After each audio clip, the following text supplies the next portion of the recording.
See.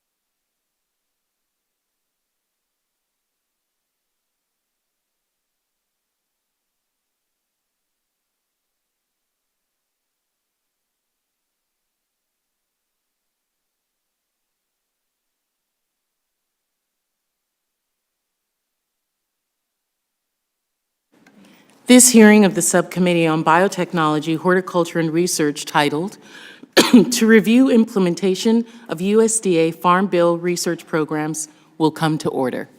Thank you very much to the Honorable Scott Hutchins, who's here with us this morning.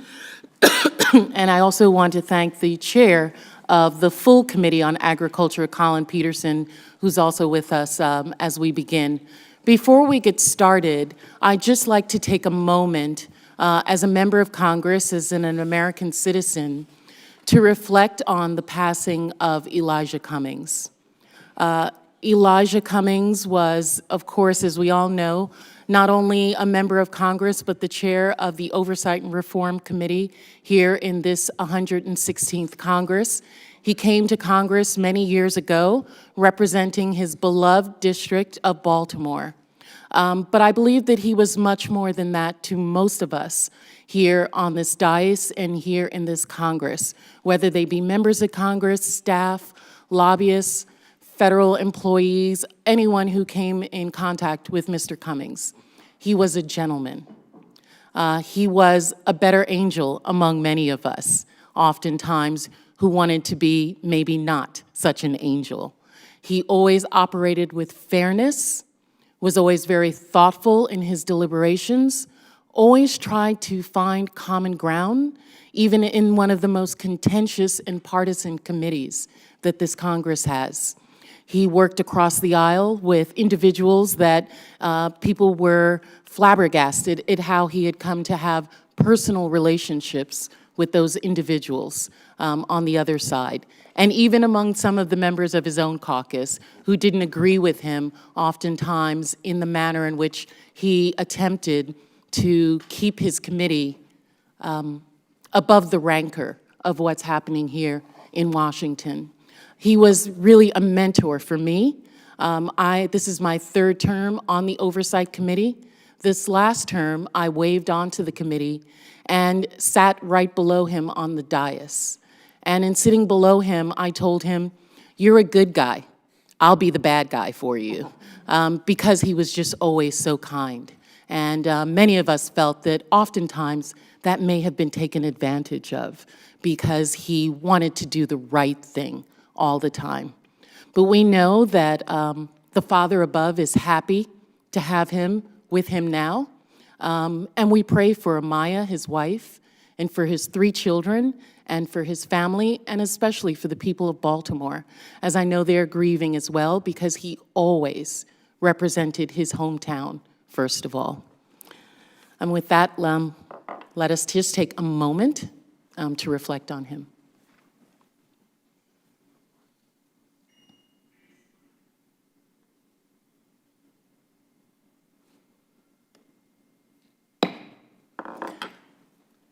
Again, thank you for joining us as we review the USDA's implementation of the 2018 Farm Bill research programs with Deputy Undersecretary for Research, Education, and Economics, Scott Hutchins. Strong investments in public agriculture research has historically allowed our farmers, ranchers, and rural communities to remain competitive and increase their overall productivity.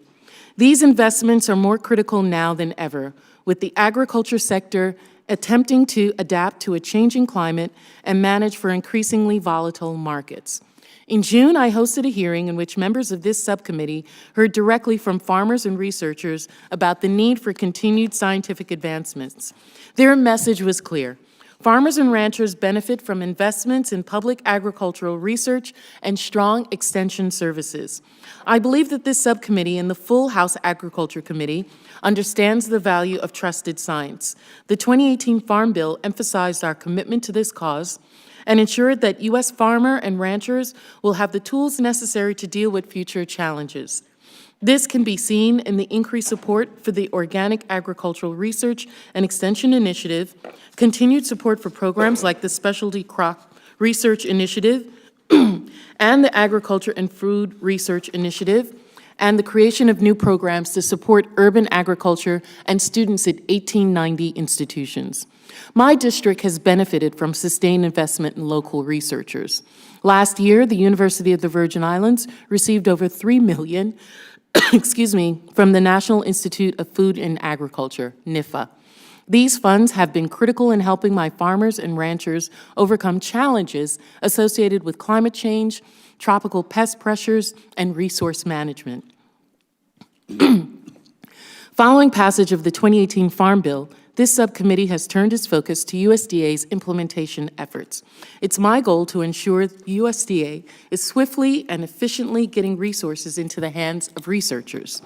At a time of continued farm stress, it should be USDA's top priority to support research efforts that directly benefit farmers. We cannot discuss Farm Bill implementation, however, without addressing what I believe will be a major impediment to USDA's ability to effectively administer programs and complete timely economic studies, the relocation of Nefa and ERS outside the National Capital Region. In a previous hearing, we heard farmers and researchers express apprehension about the relocation proposal. They cited a lack of stakeholder engagement and strong concerns over program continuity as reasons for their opposition to Secretary Perdue's proposal. Chair Marcia Fudge of the Nutrition Subcommittee and I sent a letter to the Secretary raising these concerns.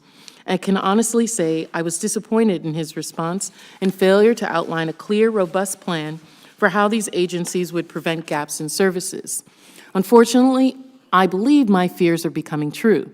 This week, I received updates on staffing levels and status of fiscal year 2019 funding. ERS has appropriated funding to support 329 employees, but currently a total of 214 positions are vacant, a vacancy rate of 65%. Nefa is in even worse shape, it appears. Out of 344 appropriated positions, 264 of those 344 are currently vacant, a vacancy rate of over 76%. I was told these extreme staff shortages mean some grant recipients will not receive their funds until March of 2020. These gaps in service reinforce the notion that this relocation was hurried, misguided, and mismanaged. ERS and Nefa have been undermined at the very time these agencies require knowledgeable staff to implement Farm Bill changes, administer grants, and complete critical economic reports. Our farmers and ranchers deserve better, and so do the valued career public servants who left their positions within ERS and Nefa for other opportunities. As subcommittee chair, I expect ERS and Nefa to quickly be restored to their former prominence. Dr. Hutchins, the members of this subcommittee are looking to you and Secretary Perdue to work expeditiously and deliberately to prevent further gaps in service. This must be a top priority for you and Secretary Perdue, and I expect to see tangible results rather than hear of plans and other types of lip service. If results are not delivered and programs continue to suffer, we will continue this discussion in the future. Now I'd like to recognize the distinguished ranking member, Dr. Dunn of Florida, for any opening remarks he'd like to make. Thank you very much, Madam Chair. And I wish to associate myself with your very gracious comments concerning Congressman Cummings. Good morning and welcome. Dr. Hutchins, thank you for your service and spending some of your valuable time with us today. I look forward to your testimony and for the chance to hear an update on your progress implementing the 2018 Farm Bill. Those of us representing rural areas know that times are still tough for agricultural producers, farmers, and ranchers, and they face unbelievable risks from devastating weather events and market uncertainty and everything in between. It's important that we have a strong agricultural research infrastructure. We crafted the 2018 Farm Bill with this in mind. While we faced significant budget pressures, I'm proud that the research title was an area that saw an increase in funding and several positive updates to key programs that our producers rely on. Of particular importance to my state of Florida, the Citrus Disease Research and Extension Program was reauthorized and funded, continuing our commitment to fight the citrus greening disease that's still devastating the Florida industry and threatening Texas and California as well. I'm also proud that we secured important priorities for land-grant universities, including a new program to fund long-deferred maintenance projects and language streamlining some of the onerous reporting requirements. The Farm Bill reauthorized the Farm and Ranch Stress Assistance Network, reestablishing an important program that will direct behavioral health resources to our farmers and ranchers who are in need. Finally, I'm proud that the Farm Bill adopts several provisions to continue to provide resources and make a level playing field for the 1890 land-grant universities. Dr. Hutchins, I'm also interested in hearing an update on the relocation of the Nefa project and the Economic Research Service. Perhaps you can put some granular information in there about money saved and whatnot. As you know, we had a hearing on this subject just before you announced the Secretary's selection of Kansas City, and the work done by those agencies is important to the future success of the agricultural industry nationwide. As such, I'm sure you'll keep us informed about how that's unwinding. It's unfortunate we still see some efforts to derail the Secretary's decision in this regard. I'm afraid presidential politics has crept into even this, which is usually a very bipartisan issue. I look forward to working with you to help fulfill the USDA's research mission. Will do my part to ensure that you have the resources necessary. Madam Chair, I yield back. Thank you. I'd like to welcome the USDA Deputy Undersecretary for Research, Education, and Economics, Dr. Scott Hutchins.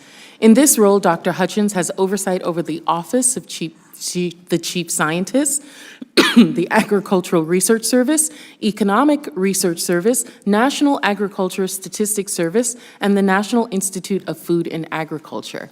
Dr. Hutchins received a BS in entomology from Auburn University, an MS in entomology from Mississippi State University, and a PhD in entomology from Iowa State University. Thank you for being here with us. We will now proceed to hearing your testimony. You will have 5 minutes. When 1 minute is left, the light will turn yellow as a signal for you to start wrapping up your testimony. Dr. Hutchins, please begin when you are ready.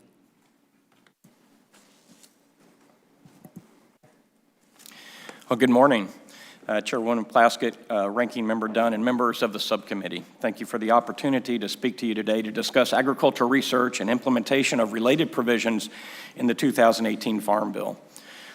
Excuse me. The Research, Education, and Economics Mission Area at the United States Department of Agriculture is an incredible team and powerful force for the good of U.S. agriculture.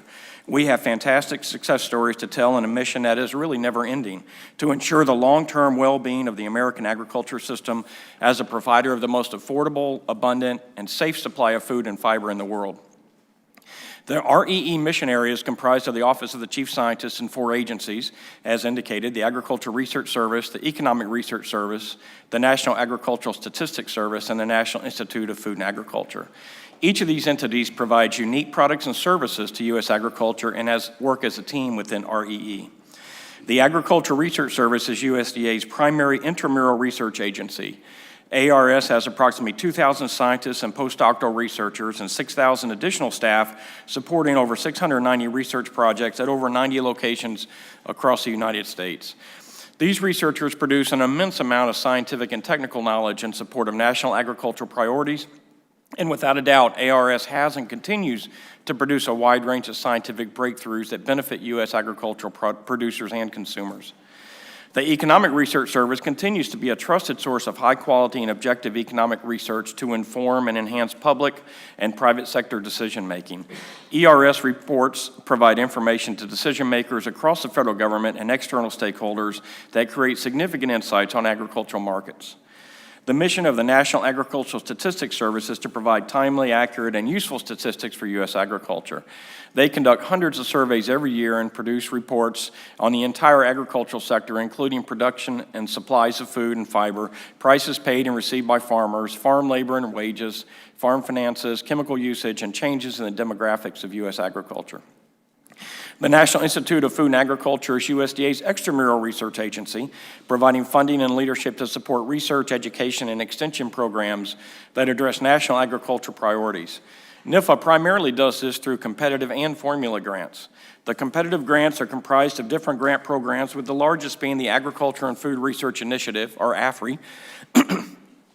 With AFRI grants, researchers across the country conduct research and find solutions to problems that face producers and consumers. Formula grants go to land-grant universities to support them in conducting agriculture research and extension. In addition to serving as Deputy Undersecretary, I oversee the Office of the Chief Scientist. The office supports scientific prioritization and coordination across the entire department and convenes the USDA Science Council. The Council facilitates cross-departmental scientific coordination and collaboration and ensures that the department and its stakeholders are held to the very highest standards of intellectual rigor and scientific integrity. Across the RE mission, we are fully committed to supporting research that ensures U.S. producers will be able to adapt to changes in climate and continue to develop and advocate for a wide range of sustainable intensification practices. For example, ERS researchers recently published a study that examined the potential effects of climate change on risk management, and ARS published over 500 scientific articles related to climate change just last year alone. So to be clear, USDA openly supports and strongly encourages the work done by our scientists and all the agencies in these critical areas of our research. Pertaining to the implementation of the 2018 Farm Bill, each of the 4 RE agencies and the Office of the Chief Scientist were included in the Farm Bill, but the vast majority of the provisions pertain to Nefa. And some notable accomplishments in Nefa so far include publishing and updating matching requirements, charts, and indirect cost charts for stakeholders to inform changes from the 2018 Farm Bill made to Nefa's mini-grant program requirements. They've published the RFA for Beginning Farmer and Rancher Program Development, and I'm pleased to say those awards were just announced yesterday. Published the RFA for the 1890 Scholarship Program, which was championed by Representative Scott, with commitment to ensure that these funds are available for 1890 land-grant institutions.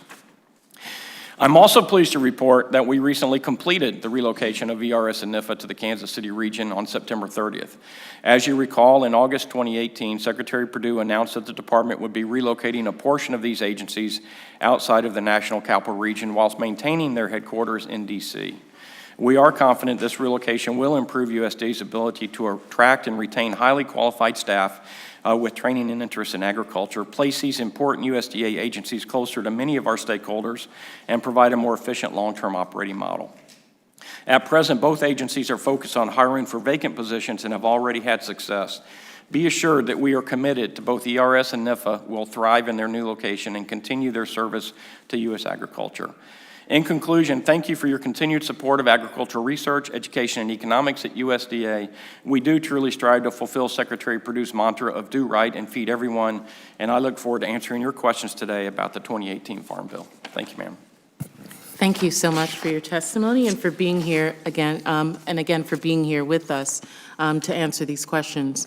I do believe in you when you say that you are committed to these areas and that you want to have efficient and well-run research for our farmers and ranchers. I do have a question for you about some of the statements that you've made here.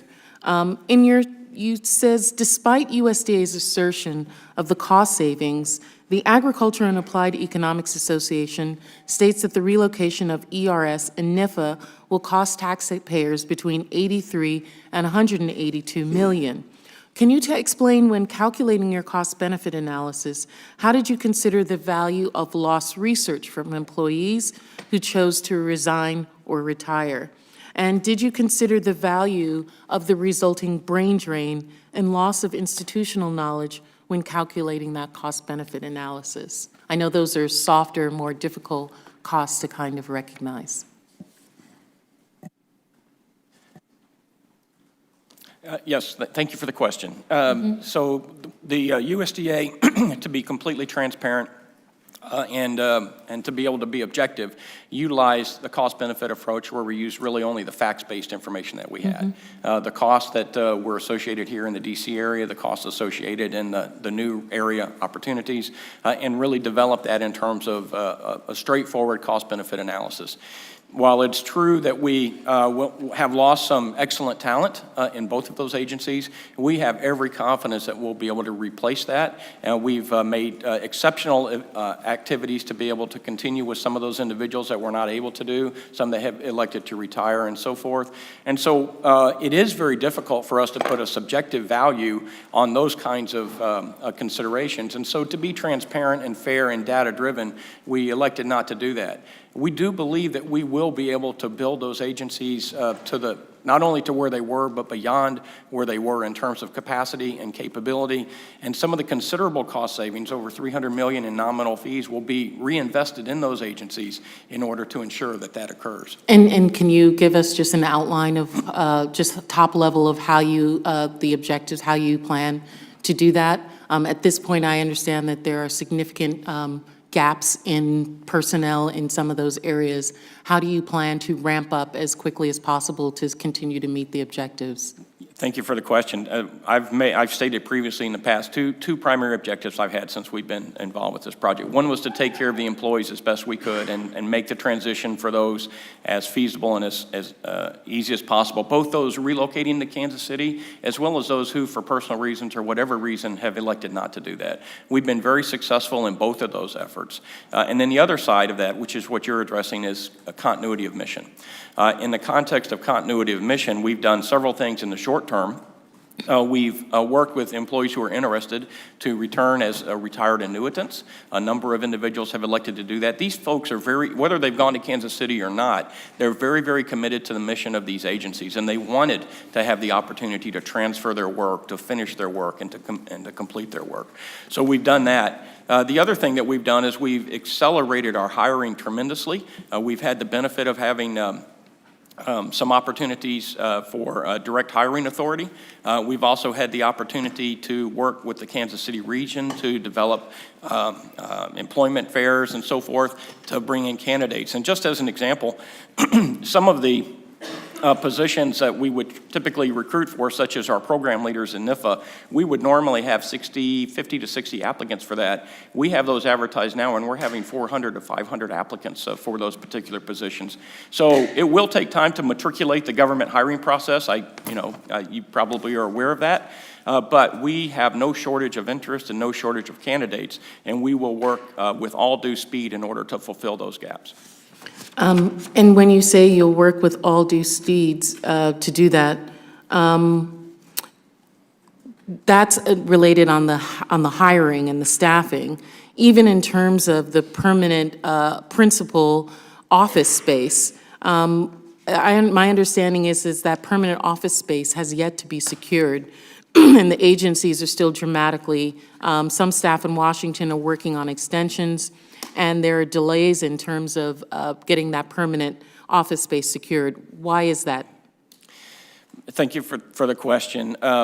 Two clarifications on that. There are some individuals that are continuing to work that we extended their time period in Washington, D.C. They were working in some very specific areas that we wanted to make sure for continuity and mission that we maintained a bit longer period of time, not extensive, but 3 months to 6 months in order for those particular very specialized units in order to continue that work. That is not related at all to office space available in Kansas City. The folks in Kansas City have landed in the USDA building, the Beacon Center. It's a fantastic facility. It's up and running. I visited there personally on day 1 and day 2 when they arrived. And so they're very able to function in that capability, and we have a lot of opportunity to expand within that center during this hiring process. Okay, I will ask my esteemed colleague, the ranking member, for his 5 minutes at this time. Thank you very much, Madam Chair.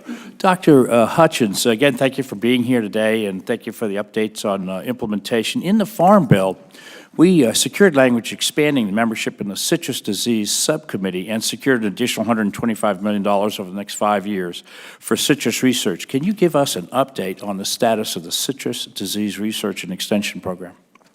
Briefly. Yes, sir, I'd be happy to. The citrus greening disease obviously is a tremendous devastating disease and situation in Florida. As an entomologist, I'm familiar with the parasilla and the situation of that, and for years we've been working to do everything we can to mitigate that loss. And this research and that program will help that tremendously. Nefa is ready to draft the RFA for this program. They've been working to finalize the subcommittee as part of the requirement, as part of the NARI board in order to do that. And as soon as that's completed, which should be within days, we will put those two groups together in order to develop that plan and develop those RFAs. I would also point out that while that is occurring, the research is continuing to occur. USDA has been supporting that in a tremendous area. The University of Florida has. Obviously, a lot of folks are working in this space. I assure you that we have a keen interest in that research, and anything you can share with us going forward will be appreciated. Switching gears to the relocation, you recently visited the new center in Kansas City, and I'd like to have a little bit about your experience there on the morale of the relocated new employees. Oh, thank you. Yeah, it was a tremendous visit. I've been there several times to Kansas City, several times now, and including the original site visits. And when I visited and arrived on day one and took time on day two as people were just getting settled in with their badges and those kinds of things, I took the time to visit every single workstation that was there, everybody, and visited with them personally. And what I was so enlightened and to see and to hear was how happy everyone there was. About two things. One is about the fact that they're there working on their mission and that they're moving forward on that mission. Very eager to do the rebuilding that was referenced earlier and to do that and to take it to that next level. The other thing that I was really interested in hearing and seeing that they shared with me without asking was how much they enjoyed the region. They were talking about commute times of 10 minutes versus an hour and a half. They were showing us pictures of their homes that they would never have been able to kind of purchase in this region. One individual with a 6-acre horse farm. So everybody has a different story and everybody has a different living preference, whether it's urban or rural or what have you. But they were all all the ones I spoke to were very pleased with the region personally and very eager and excited about the professional challenge that they have, including the new employees. And we do have several new ones that are in Kansas City. So very, very happy that our employees are happy because happy scientists do better research. Recent media reports have indicated USDA research into the ways that farmers and ranchers adapt to the effects of climate change has been hampered by this administration. Can you confirm that the USDA has no policy, practice, or intent to minimize or discredit or de-emphasize climate-related science carried out by the USDA? Sir, thank you for that question. I can absolutely confirm for this committee that that is not the case. I've been with the USDA since January, and I have seen no evidence or no indication at any level under any circumstance. And you're a user of it before then. So as a follow-up to that question, when the first media reports were coming out about this purporting that resistance to that, did you not send a memo to the leaders of the research agencies encouraging them to continue with the agency's research on this very topic? Yes, sir, I did send a memo, but more importantly, my entire leadership team. So the agency leads for all of the agencies co-signed that, and we wanted our career scientists to understand that we are there to support them and that we support the research they're doing. Excellent. I'm glad to hear that. So I want to close with a comment rather than a question. We carried a provision in the 2018 Farm Bill to eliminate a disparity in the way the funds were handled in extension activities between the 1890 land-grant universities and the 1862 land-grant institutions. However, we are aware that these funds are still being controlled by different sets of rules. Specifically, the 1860 extension programs are able to carry funds over for 5 years, and the 1890 programs are only allowed 2 years. Now, I know you're in touch with the land-grant institution stakeholders on the issue, but I would like you, going forward, to keep us informed here on this committee about why those disparities continue to exist. And with that, Madam Chair, I thank you, and I will yield back. Thank you very much. You mentioned something about the agency not having changes in terms of climate research. There was a report that said that 0.3% of USDA's budget was going towards assisting farmers in adapting to climate change. I don't know if you agree with that percentage or not, but what are you doing specifically in your mission statement to support climate research and getting information to farmers on the ground? And after you answer that question, Mr. Cox of California will be next. Thank you, ma'am. The point 3, I can't say for sure where that number came from. I believe it was referencing specifically the climate hubs. But there's so much more going on within USDA in addition to and in support of the climate hubs. For example, within the RE mission area, we've identified our leadership team 5 significant themes that we're focused on across the agencies. One of those is sustainable ag intensification, and that includes a lot of things in it, but most prominent within that would be soil health, for example, and the ability to sequester carbon and those kinds of activities. We have over 3,500 projects across our 4 agencies in R&D working just within the sustainable intensification. The other one is ag climate adaptation. We are committed to ensure that U.S. agriculture adapts to whatever climate scenarios present themselves. And we have over 580 projects across these 4 agencies that work in that space. So we are 100% in on making sure that U.S. agriculture is resilient and able to adapt to the climate opportunities that present themselves. Thank you. Thank you so much for being here, Undersecretary Hutchins. And so, just to follow up on the chairwoman and ranking member's point, is that so there is an overall acceptance that climate change is real and a factor that's influencing U.S. agriculture. I believe the body of work, I've been clear in other testimonies in the Senate that the body of work is pretty clear that the climate is changing over time. And that there seems, and so the focus, I think, for agriculture, as I've indicated, is a real positive opportunity for us to do 2 things. One is to be able to mitigate to the extent that we can. There are a number of best practices. As I understand the climate report, the last one that was published, U.S. agriculture represents about 8.9% of the emissions, and we can improve on that. We can do better with a lot of best practices. So my focus, our focus in USDA, is to work with and develop those technologies and those best practices to allow agriculture to mitigate. But as I indicated earlier, our real focus is to make sure that we adapt. We'll mitigate as much as we can.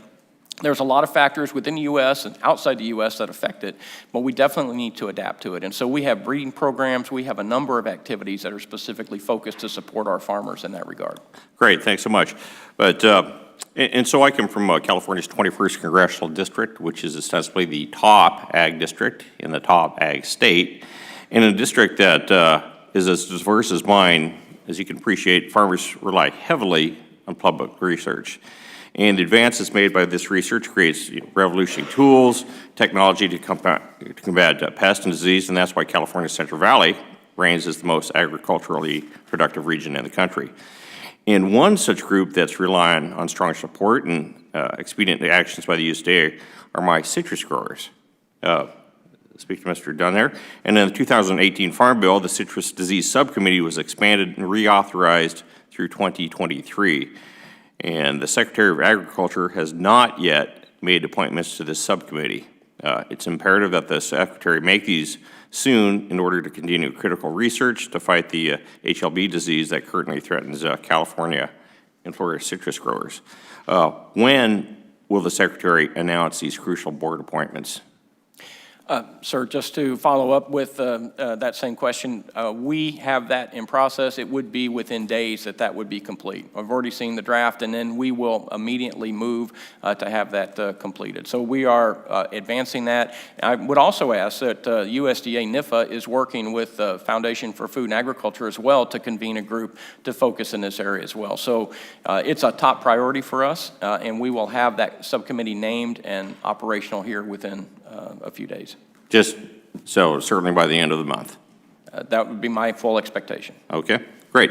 And then more generally, President Trump, through executive order, has ordered departments to cut these vital advisory committees and reduce the ways in which stakeholders are able to engage with federal agencies.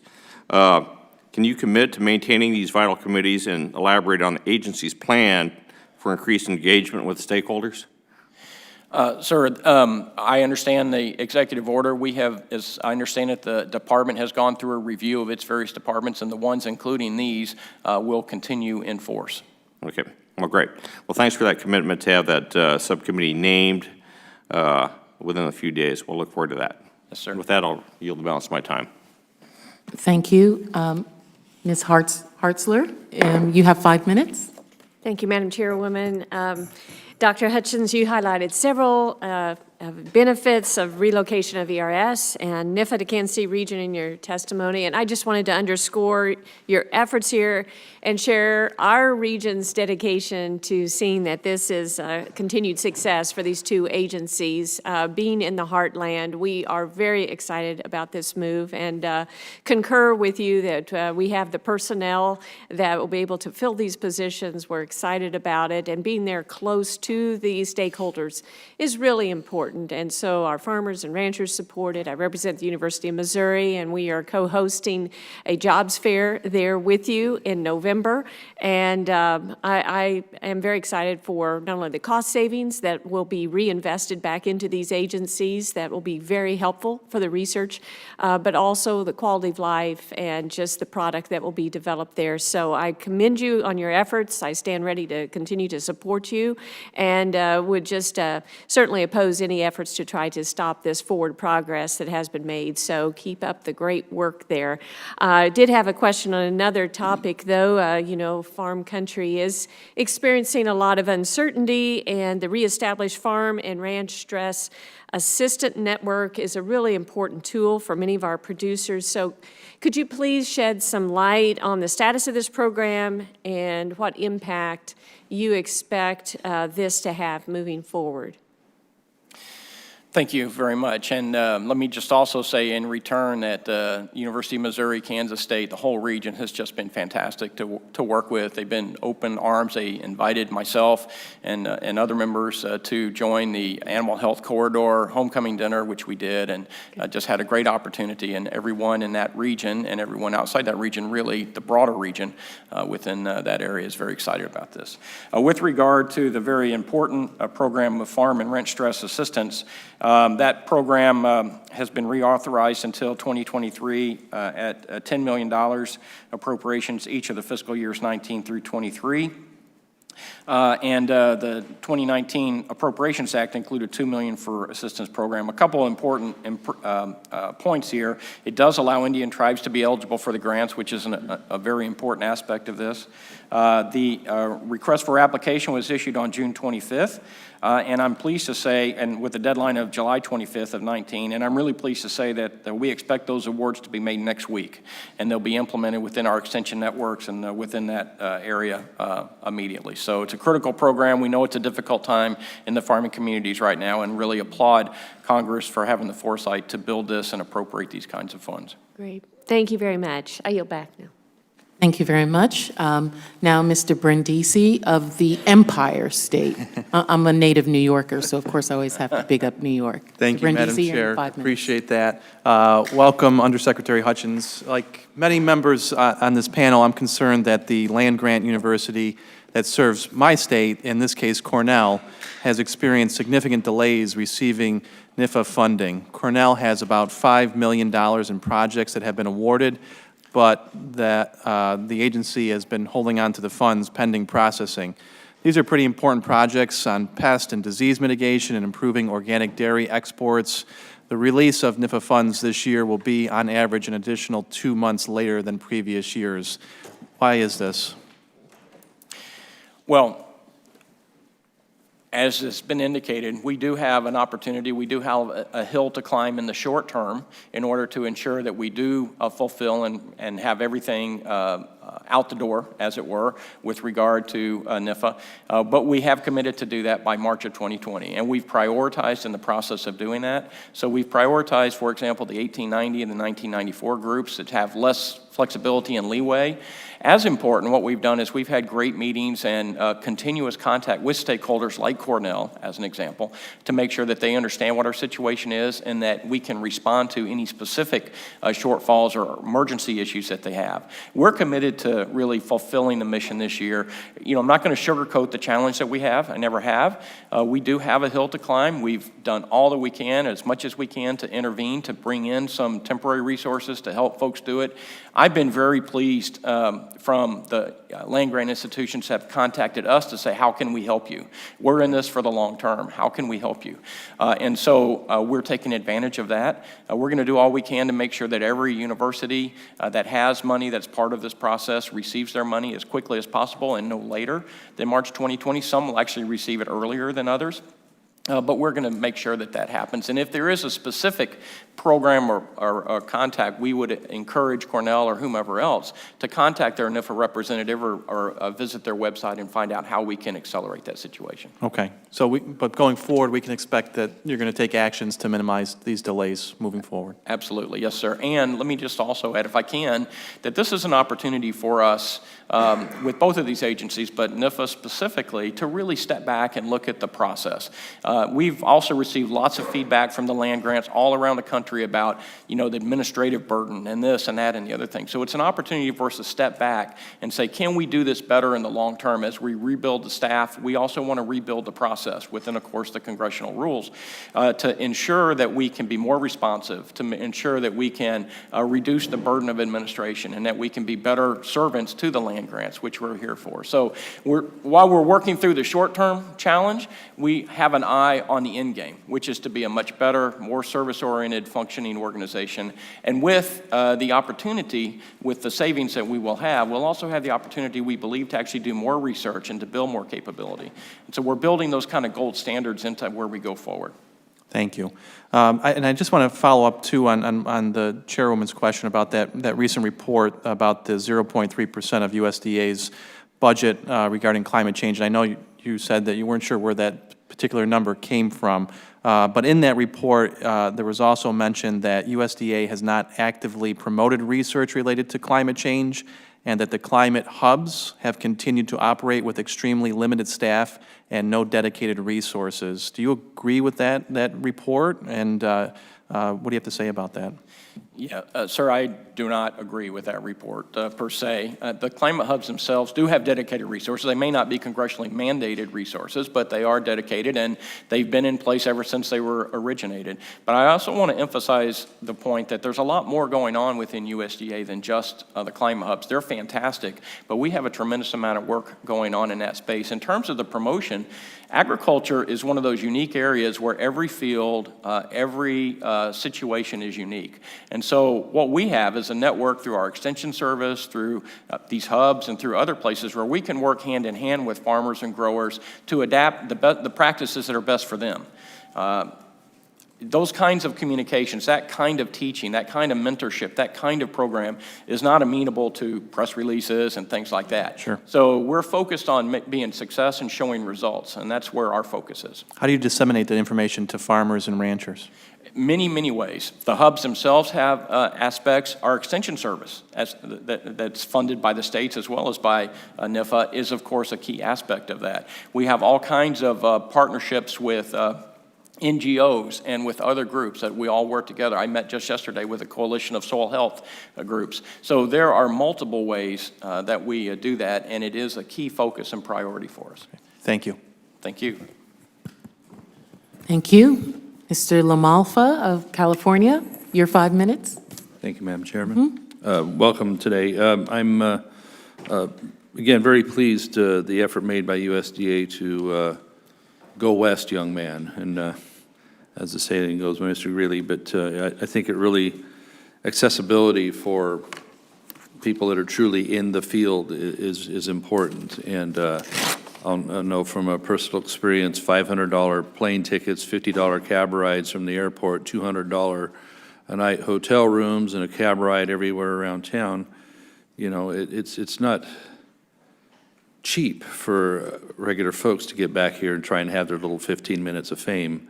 And so I commend the effort by USDA to move some of the operations. Do you identify other areas where more of these operations could be moved farther west? You know, the California indeed is a strong hub of agricultural activity and research, and so many things that are happening there. We had a great visit with Secretary a few weeks ago out west in California.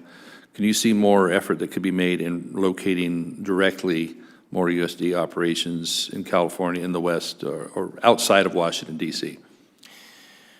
Well, sir, thank you for the question. I have not done any kind of analysis in that regard. We are, of course, always looking, for example, within our ARS organization to see where we can strengthen. And we have a big major investment going in to strengthen the Salinas Research Station in California. Good. But I am not involved there are no active plans that I'm aware of at this point in time to look at any others. But if I may, I would just want to point out that while we are moving significant portions of both of these agencies, I want to just remind the committee that the headquarters for both of those agencies is staying in Washington, D.C. And what we did was a very deliberate process of trying to identify, actually the agencies themselves did this, what are the most appropriate aspects that should stay here and what would be the areas that we could move. And what I did, I think, first week on the job was I contacted the director of the Centers for Disease Control, because I recognize that there are advantages to making sure that our agencies stay connected with the other science organizations. That's been a criticism, it's been a concern, and I recognize that. So I visited with Dr. Redfield for some time and said, look, CDC is a very highly respected science organization. It's in Atlanta. How do you do that? And so he was very gracious in sharing a lot of practices, a lot of approaches, and we incorporated all of those into our design. So Nefa, for example, for the folks in DC, will be spending virtually all of their time focused on those connections with NIH and with, FDA and with EPA and those groups. So we've thought through this very, very carefully. In the case of ERS, a third of the agency will remain here. And so that group will be working very closely with the Office of the Chief Economist and with other groups to make sure that their reports that are congressionally mandated are done on time. So I just want this committee to know that we have thought through this carefully in terms of the components that stay here and the components that would be in a better position and be more operationally effective and closer to customers. Well, certainly you need to have a foothold here where many decisions are made, and it's a clearinghouse for a lot of that. But when you're getting right back down to research, the new technologies, and whether we're responding to changes in weather, and if we have been for decades in agriculture on my own farm, et cetera. I also want to emphasize the forestry aspect, as obviously U.S. Forest Service is a department within the USDA, and the extreme importance that the issues we have in the West are completely different with whatever holdings there is east of the Mississippi. And I know you're aware of that as we burn so many hundreds, thousands of acres every year, unfortunately. And we need much more action by Forest Service to be inclined to do more on forest management and to continue to research what are the best ways. We have a pretty good idea what needs to be done down there, but that has to also reach through the bureaucracy to get the work on the ground, forest thinning, et cetera. So can you see that we have an opportunity to do more within forestry? Again, because, I've had entire communities burn in my district, and the threat of that is still ongoing all over the West. What more can we be doing in the Forest Service with this research or with the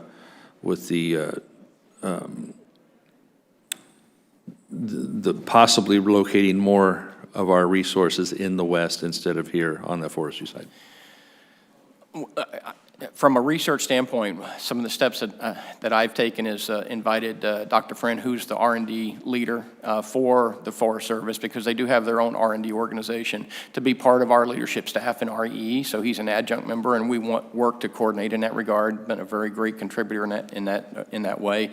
I can't speak to personally anything in terms of the fire suppression or the fire aspect. What I can say is that forestry is a critical component of the overall climate aspect of things. And one of the factoids I learned when I came here, which is very exciting, is that every year about 1 million acres of farmland is converted into forestry land. And that's huge in terms of carbon sequestration. So as we are able to sustainably intensify ag production, it opens up the opportunity for us to increase forestry and to increase that opportunity to further mitigate climate impact. Well, certainly it is a great store of carbon if we want to play that carbon game there. But I think that when we're looking at the inventory of trees we have per acre in our already overgrown forests, it doesn't just mean more trees is the answer. It means they have to be managed in such a way as that they're the right ratio per acre, et cetera. Madam Chair, I'm over my time, so I will gladly yield back. Thank you. Thank you. Ms. Schreier of Washington State, you're next. First of all, thank you for coming today and joining us, Dr. Hutchins. I have to tell you, it's very refreshing to hear from a scientist, so thank you, I appreciate it. I also want to say how much I appreciate that we're having this hearing today, because in the face of climate change and competition and trade and increasing population growth, it's more important than ever that we have a strong, functioning, federally funded ag research arm in the United States. And I really appreciate also your comments about adaptation and carbon sequestration. I also wanted to share that I'm really proud to partner with Representative Bustos and other members of this committee to introduce the America Grows Act today. This bill will dedicate a consistent source of funding to ensure our world-class institutions can continue their work in leading-edge agricultural research uninterrupted. I also wanted to talk about staffing issues at ARS, and this time not just in Kansas. I ultimately don't agree with the relocation of Nefa and ERS, but I was pleased to read in your testimony that you have an aggressive hiring strategy, it sounds like together with universities, in place to address vacancies in Kansas City. But staffing shortages are a pervasive issue affecting local ARS operations throughout the country. And there are reports that as of the end of the most recent governmental shutdown, there were 270 open ARS positions in the Pacific West region, which includes my state of Washington. And nationwide, there are reports of 700 vacant positions, which include both scientific and support staff. And so there are a multitude of open and already congressionally funded positions nationwide that are caught up in this HR backlog. In our district, this includes a tree fruit research geneticist position that's been open since this past February, as well as a chemical ecologist position that served both the tree fruit and potatoes farms and has been open since December of 2017 at the Temperate Tree Fruit and Vegetable Research Laboratory in Wapato, Washington. So I was wondering if you could update me, how many funded scientist positions at ARS remain vacant, both nationally and within the Pacific West region? That's a great question. First of all, and thank you for that question, I don't have those specific numbers in front of me. I'd be more than happy to get back with you on that, but I can address the question more broadly, if it's okay. First of all, we recognize that we have had and have for several years actually had a number of vacancies within ARS, and we are working diligently now to work that. We're specifically trying to rework our HR model so that we have the HR talent and capability to do that. We're bringing on contractors and dispersing, if you will, some of that HR talent outside of Washington where we have a hard time retaining HR professionals. Having said that, I did meet personally with the president of Washington State as well as the dean on these topics and assured them that we were prioritizing and focusing on that area. The Wenatchee system and so forth, the ARS partnership we have with Washington is perhaps the strongest we have in the country, and so we're very committed to that. One of the positions they asked about specifically, I can update as a plant pathology position. We've interviewed we had 40 applicants. We have 4 finalists. We're interviewing that next week, and we expect to bring that person on, hopefully by whoever the winning candidate is by the end of the year. The government hiring process is a fairly lengthy process. And so we're working and navigating through that as best we can, but we are committed to filling those positions. And in fact, as I've been working with my leadership team on this, we've identified a number of what I refer to as top 10 priorities, operational priorities, not so much strategic. And the one for ARS really is to develop and execute that hiring strategy so we fill these positions. So thank you for asking that question. I very much appreciate that, and am happy to know that you're working closely with WSU. Do you have any sense of how many funded scientist positions have been cleared? We know about that one in 2019 to be filled. To my understanding, again, I would want to get back to you because I want to make sure I don't mislead you or give you incorrect information. There are a number of positions that have been approved to fill, and we're working through that process. Again, these positions, these highly technical positions, we work through a process of not just the candidates, but through seminars and interviews and things like that. It's very similar to hiring a faculty member at Washington State. It's not a quick process, but we're committed to doing it and to doing it as quickly as we can. Thank you. I appreciate that. And just with the rest of my time, I meet regularly with farmers and with Washington State University research researchers, and they are deeply missing these partnerships. I look at it as my job in a non-Farm Bill year to be the best supporter of our farmers that I can possibly be. And so going to bat for them and getting the researchers that they need to help our farmers succeed and adapt to change, grow sustainable, increase their yields, and sequester carbon would be my dream. So thank you for working to fill these positions. Well, we're in that together. Thank you. Thank you. At this time, my good friend, Mr. Davis of Illinois, you have 5 minutes. Thank you, Madam Chair. Thank you, and also to the ranking member, Mr. Dunn, for your leadership on this committee. And I appreciated my colleague, Ms. Schreier's comments on carbon sequestration. I would welcome you to come to my district where we have a carbon sequestration project that's funded in conjunction with the Department of Energy, and also Richland Community College, and a public-private partnership with Archer Daniels Midland, and also at the University of Illinois, which is very crucial to the ag research title in this that we're talking about in this hearing. We have a carbon sequestration center of excellence, where I got a chance to hold the Mount Simon sandstone, where carbon is sequestered, and it's just a great educational experience. I invite you out anytime, and I'll have my staff reach out to yours, but thank you. Thank you. I appreciate it. Mr. Hutchins, thank you for coming here today, and I had a quick question on cooperative extension. Excuse me. I believe in my rural district that includes a land-grant university and 3 other public universities, 4 private universities, that our cooperative extension service is one of our nation's greatest resources. It's unfortunate, though, that many states across the country, extension has seen significant budget cuts that have really hampered its ability to assist farmers and ranchers. In recent years, Congress has given extension some modest increases, but in your opinion, should we be doing more? Thank you for the question. Extension is really a hallmark in many ways of the success that U.S. agriculture has had. The tripartite mission of the land-grant universities of research, teaching, and extension are all 3 critical. In a general sense, I would love to see us expand on the extension model. I've had many great friends at the University of Illinois as extension specialists, and I know that particular system has had some declines in terms of its specialists because of funding and the rest of it, but yet still does a great job of serving its customers. I would love to see us build up. Now, what we should be doing at the same time, just as any situation, is we should be exploring, as things have changed, as we become more digitally oriented and these kinds of things, can we approach extension in a different way? Can we ensure that we're delivering that information?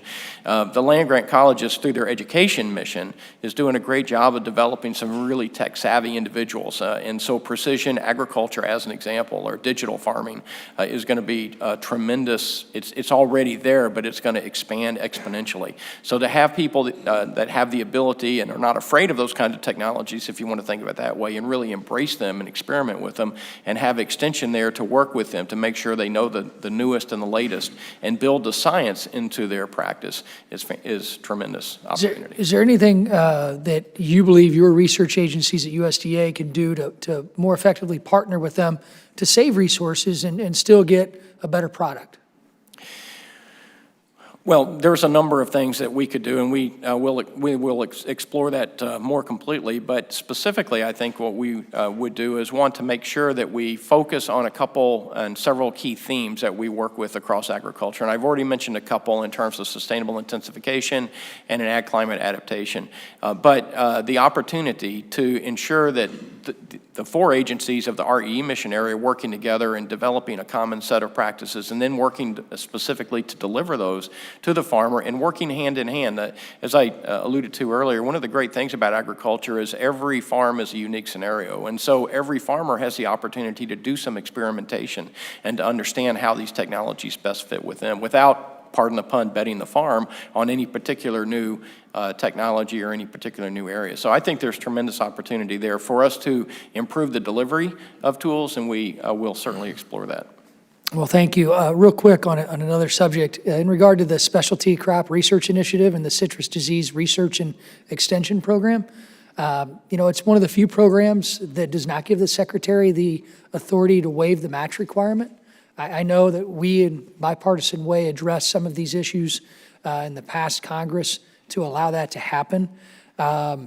We secured that language in the recent CR that gives you that waiver authority. I'm hopeful that this language will continue until we can correct it in the next Farm Bill. But if this language continues through the next grant cycle for the SCRI and the citrus program, how do you anticipate USDA will implement that waiver implementation? Thank you for the question. Certainly, we heard from a number of stakeholders about the matching scenario, as I know you have, Congress has. And so we worked as best we could with Congress and everyone to make sure two things. There were some grants that were caught up in the kind of the shutdown period, as it were, that we were able to have released. And then, fortunately, thank you very much for having the, if you will, the legislative fix put into the recent continuing resolution. So it's our intent in USDA to continue and grant those waivers and those exceptions so that with that important specialty crop research can continue. Because their scenario is one where they don't always have a great pool of matching fund opportunities, checkoff funds and the like of it. So it's very important that that research occur.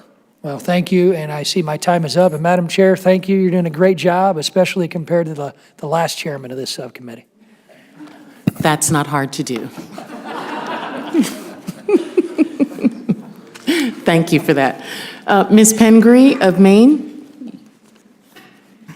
Thank you very much, Madam Chair, and thank you so much for being with us here today. I appreciate your testimony, and I appreciate your communicating with the committee. I have been in strong opposition of the relocation of Nefa ERS, and I've had the opportunity to be in several discussions about that, also serving on the Agricultural Appropriations Committee and talking it over with Secretary Perdue. So many of my concerns about this have been voiced. And while I totally appreciate Mrs. Hartzler and why those members who are having it come to their district should be very excited, I only look at this right now as bringing a lot of chaos to a very important department. I don't need to go through everything that's already been said, but the staff vacancies are extremely high, and there's just no way of sugarcoating this. I'm glad you have new applicants, but it's clear that whether it's putting out grants or the reports, they're being delayed. And I just wanted to mention, when we talk about these 38 reports that are currently known for being delayed, these are things like consolidation in the dairy industry, food security among veterans, international agricultural market access. Some will be delayed and even discontinued, such as price spread, which calculates the percentage of food dollars that goes to farmers. So I'm just deeply concerned about the delayed reports, about ones that could be discontinued, about just general chaos. We had multiple former leaders of Nefa ERS that came before the Appropriations Committee to talk about how devastating this was going to be.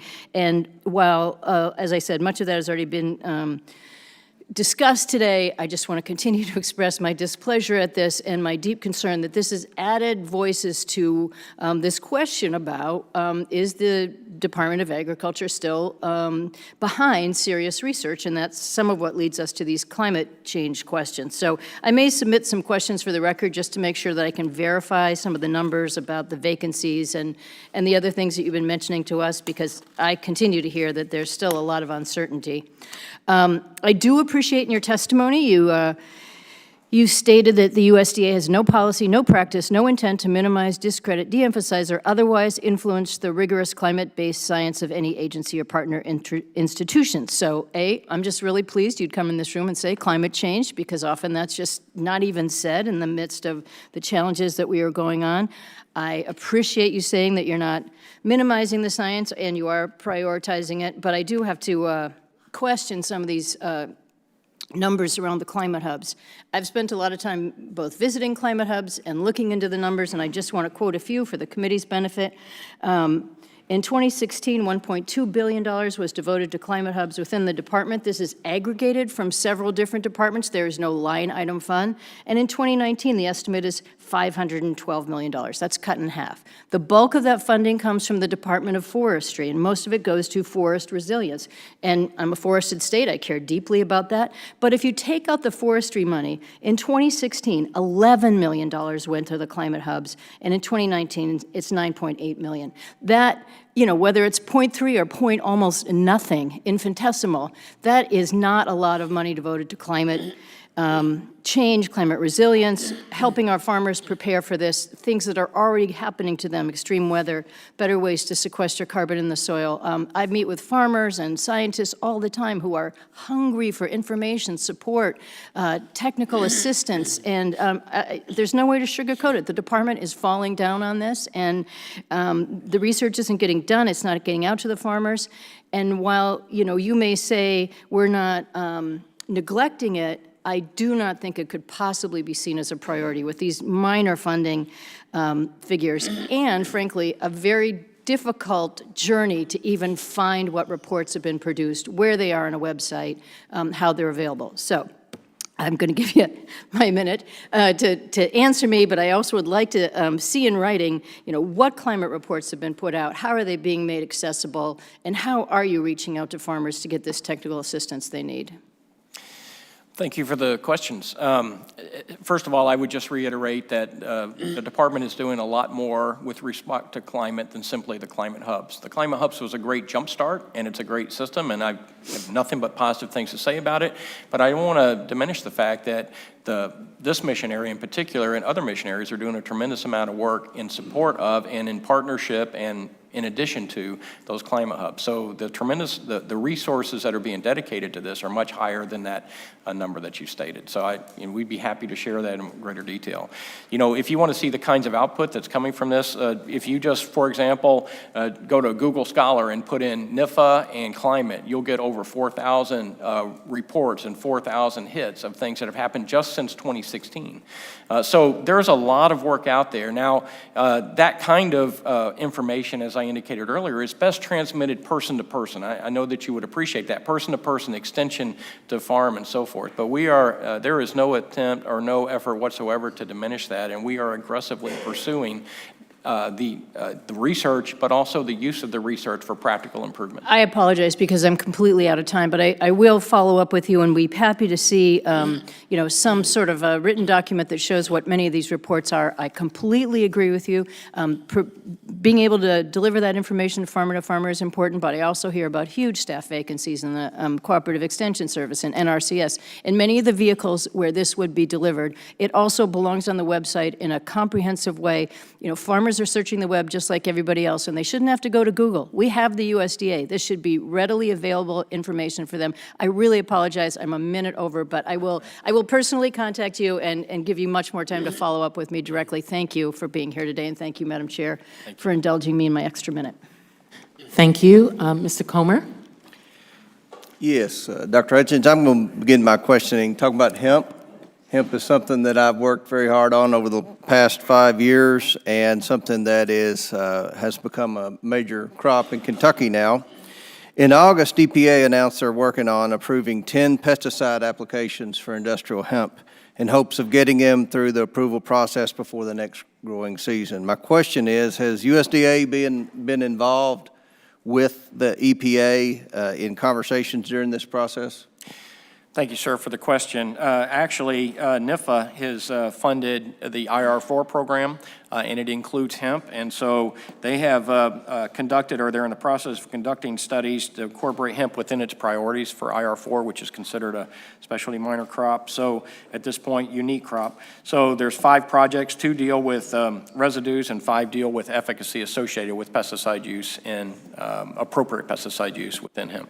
Well, hopefully we can get those approved before the next growing season. I know that it's a new crop. We're learning a lot about it, but there's still a lot of questions and a lot of challenges for our farmers growing it. So I wanted to throw that in there. Next question, the 2018 Farm Bill under the Critical Agricultural Materials Act, hemp became an eligible study crop for certain grants and required USDA to report on the economic viability of hemp production. Can you provide a status of this? Yes, sir, I can. The Industrial Hemp Research Study conducted by the Economic Research Service has developed a cooperative research agreement with the University of Kentucky, actually, for the completion of the study, and it's in the early draft at this point, going through review and peer review. So we will have information on that. The other thing I would report to you is that Nefa has solicited applications for National Research Needs and Extension Assessment and has granted that with Colorado State and are developing a research conference. The other thing I would add to that is USDA ourselves, our mission area, developed a symposium within USDA to begin to teach our own organization about hemp and the opportunities. So we brought in experts on pest control, on agronomics, on genetics, on those kinds of things, so that we can start to ramp up our own internal knowledge in this crop so we can best support our producing community. Okay, great. I represent Murray State University, which is a non-land grant university in my district. It has a great agriculture program. I'll put that ag program up against any land grant university in America. They have over 1,100 agriculture students at Murray State, and they're leading the way in reinventing agriculture hemp and really a driving force in economic development in Western Kentucky with so many hemp companies that have domiciled in that area because of the research that Murray State's doing with hemp. USDA through the NIFA has many different funding appropriations. One such appropriation is the non-land grant College of Agriculture Capacity Building Grants for $5 million annually. Murray State has received 7 of these grants over the past few years. An important fact is that this funding is competitive among 58 qualifying institutions. Comparatively, the land-grant university budgets are massive compared to this, and the 1890 colleges received $19 million in education grants and $58 million in research grants divided among 19 institutions. Yet each year since I've been here, I've supported this initiative, but the House Ag Committee and/or Senate Ag Committee must add back in this comparatively small amount of funding for these non-land grant colleges since it's left out of the OMB USDA President's budget. What can we do to get it in the budget request, and how can we get more support for this very important agriculture program at the non-land grant universities? Well, sir, I'm not sure I know how to talk about the, how to advocacy, but what I would say, I'll say more generally, is while the land grant system is a tremendous system and it's served us extremely well and will continue to do so, what we're learning today is a lot of the discoveries, a lot of the things in agriculture in the future are coming from places that we would not have predicted previously. And, right. And the science of agriculture is much broader than perhaps it was 20 or 30 years ago. So I think the general notion that we should have a more of an abundance mentality on where some of the discoveries and where some of the research and so forth can do, I think we can make a compelling case in that regard, or certainly universities like Murray State can do that. Well, I'll conclude by saying that, again, Murray State's just on the cutting edge of hemp research. More and more private companies are locating in that area to do partnerships with Murray State. And I just think that if we look at our budget that we appropriate for the land-grant universities, I think it would be okay to reevaluate some of the work and have a little bit more accountability from some of the land-grant universities and see if they're actually providing a good return on the investment, because I know that Murray State and some other non-land-grant universities are really making a difference in agriculture today, and the discrepancy in funding that they get compared to the land grants is really mind-boggling. But thank you for being here today. Look forward to working with you in the future, and I yield back, Madam Chair. Thank you, sir. Thank you. Mr. Carbajal. Thank you, Madam Chair, and Undersecretary Hutchins, thank you for coming here today. I must say I'm extremely pleased to hear you being true to your science background and acknowledge climate change and the challenges that agriculture is enduring as a result of weather changing. California Polytechnic State University, San Luis Obispo, also known as Cal Poly SLO, located in my district, is home to one of the nation's leading agricultural programs. I recently had the pleasure of visiting it, visiting the Cal Poly College of Agriculture, Food and Environmental Science, where nearly 6,000 acres of agriculture production, processing, and research land and facilities are available to students. During my visit, I spoke with their staff and faculty and toured a number of centers of excellence. These centers are able to continue their impressive work due in part due to the critical partnership with Nefa and ERS. What stakeholders, if any, were consulted for the move that Nefa made? Thank you, sir, for the question. Secretary Perdue announced the move of Nefa in August of 2018, and I joined the department in January of 2019. So I honestly do not know of that consultation process that occurred. I do know it was a deliberate process, and it was one that they felt like fulfilled, a strong value proposition overall. But I can't speak personally to the exact consultation process. I would appreciate it if you could get back to me in writing to share with me what that process was entailed, and if any California stakeholders were included. That would be helpful to understand. Certainly.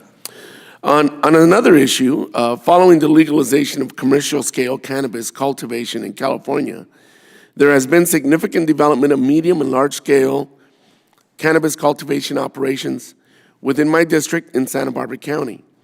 Many of these operations have replaced traditional agriculture production, both within greenhouses and open field settings.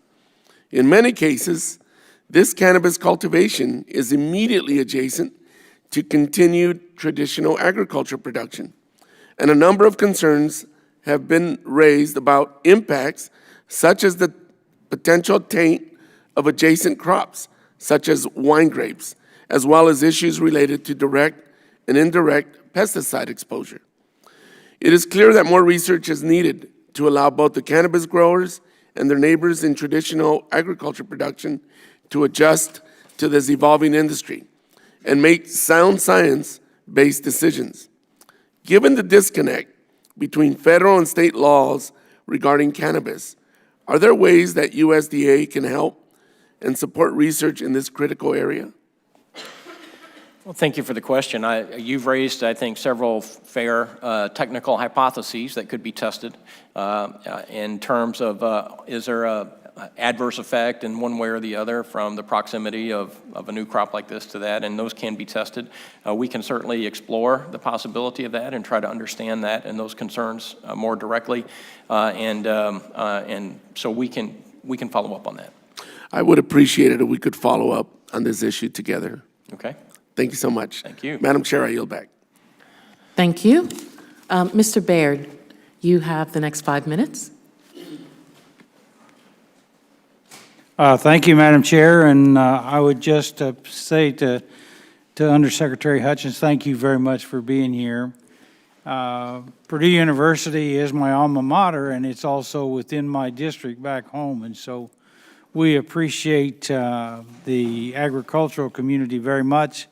A major share of my district is agricultural oriented, and certainly Purdue and the research that's conducted there and the research that's done by the Agricultural Research Service is extremely important to helping our producers turn out the kind of crops that we do. I might just mention to you, we're heavy into the harvest season. We are having yields better than anticipated. We had a wet spring, and so we have worked through that.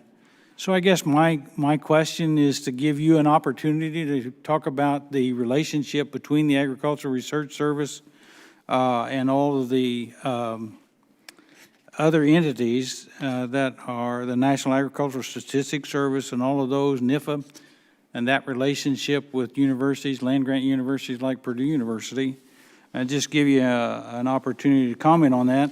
And in that conversation, if you would relate your impression of the significance of the Cooperative Extension Service. We have that all across the United States, and they do a great job in the education arena. So if you would care to do that, I'd appreciate it.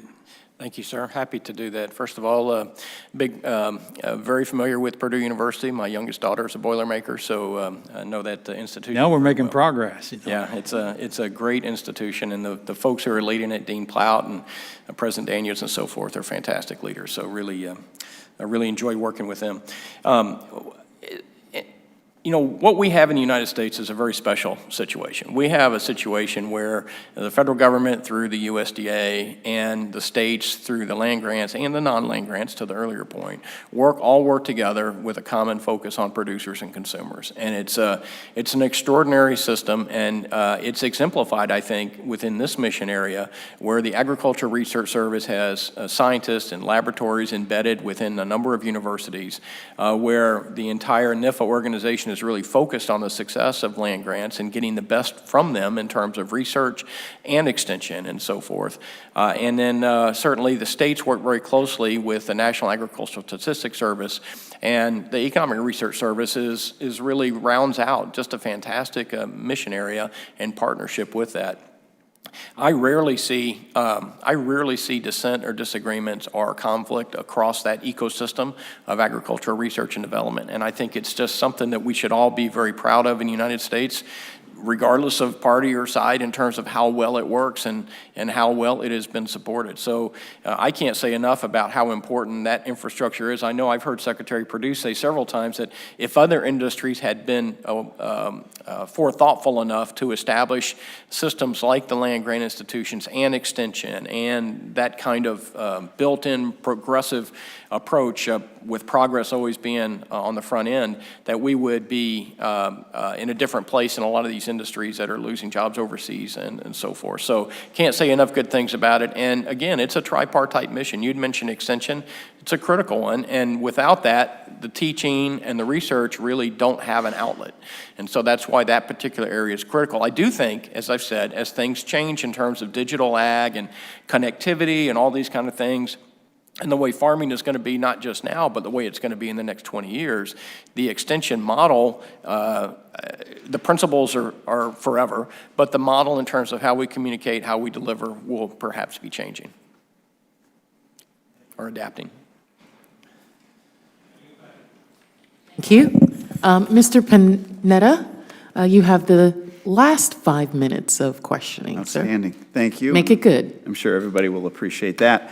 Thank you, Madam Chair. Thank you, Ranking Member Dunn. And also thank you, Undersecretary Hutchins. Appreciate you being here and appreciate the preparation that you've taken to be here, as well as all of the work that you have been doing. And yes, the work that you will continue to do. Thank you very much. And I wanted to thank you personally for the meeting that I had with the Economic Research Service staff to discuss specialty crop mechanization review. They came to my office after we called them, and I appreciate that, just to let you know. But we had to talk about the specialty crop mechanization review mandated by Section 7610 of the 2018 Farm Bill that I was a part of, and trying to push them along to get the report, and they were very motivated, I found, after that meeting to do the report. So that gives me confidence, and I'm sure gives you confidence in your staff, as it should. But it doesn't take me to tell you that, I'm sure.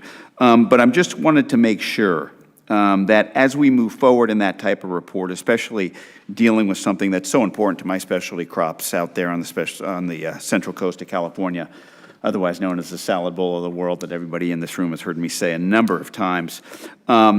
Are you working with members of the specialty crop industry to ensure that the efforts on this review match up with the ongoing work to mechanize and automate as we go forward? Obviously, with our specialty crops, we can't just, at this point, we don't have the machinery to send it through, and so we rely on people to come to this country, because no domestic workers will do that, to harvest our crops. Unfortunately, with the rhetoric around immigration and the lack of immigration reform at this point, we don't have that, so we are turning to mechanization, not to replace labor, but to replace the lack of labor. Let's make that clear. Obviously, we want USDA to play a big part in that, and so I want to make sure that you coordinate with private industry as much as you can, so that everything matches up when we go forward and to have this kind of report. Yes, sir. I certainly support that. Having spent my first career within the private sector, I fully recognize the importance of having the public and the private sector work together in this to solve the biggest challenges that we have in agriculture, and certainly labor availability is one of those challenges. That's correct. And now, are you working now with not just labor availability, but in regards to the mechanization report, you were going to work with them on what type of mechanization and investments are necessary? Yes, with the report and the information from that, we certainly will utilize that information as a way to kind of steer our direction and do the best that we can with the resources that we have. Outstanding. Now, obviously wanted to show our appreciation in regards to the announcement yesterday by Nefa in regards to the 32 grants totaling $14.3 million, 30 grants totaling $24.1 million through the Organic Agriculture Research and Extension Initiative, OREI, which I'm sure you've heard about today, as well as the Organic Transitions Program. A couple of organizations in my district are going to benefit from them. The Organic Farming Research Foundation, as well as the Agriculture and Land-Based Training Association, otherwise known as ALBA.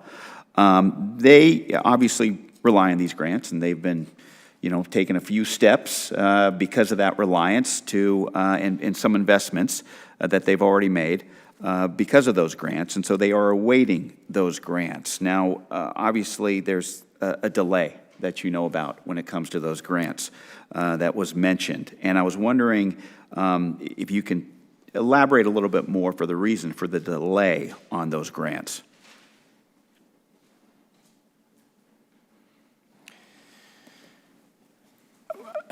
Sir, I don't have the specifics on those individual grants, but I can certainly come back to you on that. I'd appreciate that. More than happy to do that. What I can do is follow up, of course, with Nefa. I know that they have prioritized that area as a high area of interest and focus, and we certainly are aware of your interest and your stakeholders' interest, and I will commit to do that. Thank you very much. I appreciate that. Like I said, I've found the response from you and from the employees underneath you very good and very responsive, and I hope that we can continue this type of relationship, especially as you move forward with the transition to Kansas City, unfortunately, as I may add, but also knowing that as long as there are people there that pick up the phone and continue to do the work that we need them to do, especially when it comes to agriculture research, there will be appreciation shown by us in Congress, but also hold you accountable as well. Yes, sir, I would expect that. Thank you, sir. Appreciate it. I yield back. Thank you. Before we adjourn, I'd invite the ranking member, if he would like to make any closing remarks. Thank you very much, Madam Chair. I just want to say thank you to you for calling this hearing. It's been very enjoyable to have a chance to hear from our experts, and as always, enjoy serving with you on this committee. Thank you so much. Thank you, Dr. Dunn. Thank you so much, Dr. Hutchins, for being here with us and for your testimony and your willingness to answer questions. I do believe, and I think you've seen here, that we all want the best for the Department of Agriculture. I'm grateful for your willingness to be very transparent with this committee and talk about the issues that you've had and your attempts and what you're doing to create a road forward for the agency and for particularly the departments that you have oversight over. I am concerned, and I think the numbers speak for themselves. ERS has a 65% vacancy rate. Nefa has a 76% vacancy rate. There are 478 total positions are vacant, and grants will be several months delayed. In that, however, I think you've heard from members on both sides, and I believe you as well on this as the members of this committee are trying to do what's right for farmers, fishermen, ranchers, and the people who rely on the goods and the services that they bring into the market. We didn't agree with the move, but the Department of Agriculture, Secretary Perdue has moved forward. And so what this committee is asking for is not only just a plan from you on how you intend to meet the needs of those agencies, but also to hear directly from you about how we can assist and how we can help and make that happen. I'm not sure, and I haven't been able to ascertain from your answers whether or not this was really a well-thought-out plan or this was something that came about and you all had to really put this together and make it work. But be that as it may, it is what it is. And at this point, I, as the chair of this subcommittee, really offer ourselves to give you as much support as you need to make sure that the research and the work that is done by that agency and by those departments really moves forward expeditiously. So with that invitation to you and your staff to meet with us as members and the more than able staff of this subcommittee, this hearing, just want all of the members to know that under the rules of this committee, the record of today's hearing will remain open for 10 calendar days to receive additional material and supplementary written responses from the witnesses to any questions posed by the member. There were a lot of questions that people had and some information that you as well said you would get back to us, and we look forward to that. At this time, the hearing of the Subcommittee on Biotechnology, Horticulture, and Research stands adjourned. Thank you.